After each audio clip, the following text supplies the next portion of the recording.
खैबर पख्तूनख्वा में सेनेट के ज़िमनी इलेक्शन में पीटीआई ने मैदान मार लिया। मिशाल यूसुफजई 86 वोट लेकर सेनेटर मुंतखब हो गए।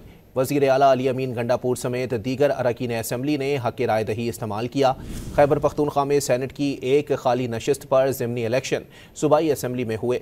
पीटीआई रहनुमा सानिया निश्तर के मुस्ताफ़ी होने के बाद खाली नशिस्त के लिए अपोजिशन ने मुत्तफ़िका तौर पर महताब जफ़र को उम्मीदवार नामजद किया, जिसके बाद मुस्लिम लीग नून की सोबिया शाहिद, JUI की शाजिया और साइमा खालिद दस्तबरदार हो गईं। पीटीआई की मिशाल यूसुफजई और अपोजिशन की मुत्तफ़िका उम्मीदवार महताब जफ़र के दरमियान मुकाबला हुआ। पीटीआई की मिशाल यूसुफजई ने 86 जबकि मद्दे मुकाबिल ने 53 वोट हासिल किए। अपोजिशन लीडर डॉक्टर इबाद ने जीत पर पीटीआई को मुबारकबाद पेश की है।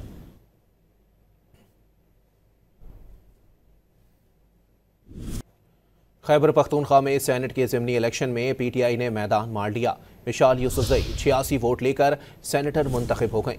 वज़ीर आला अली अमीन गंडापुर समेत दीगर अरकान असम्बली ने हक़ राय दही इस्तेमाल किया। खैबर पख्तूनख्वा में सेनेट की एक खाली नशिस्त पर ज़िमनी इलेक्शन सूबाई असम्बली में हुए।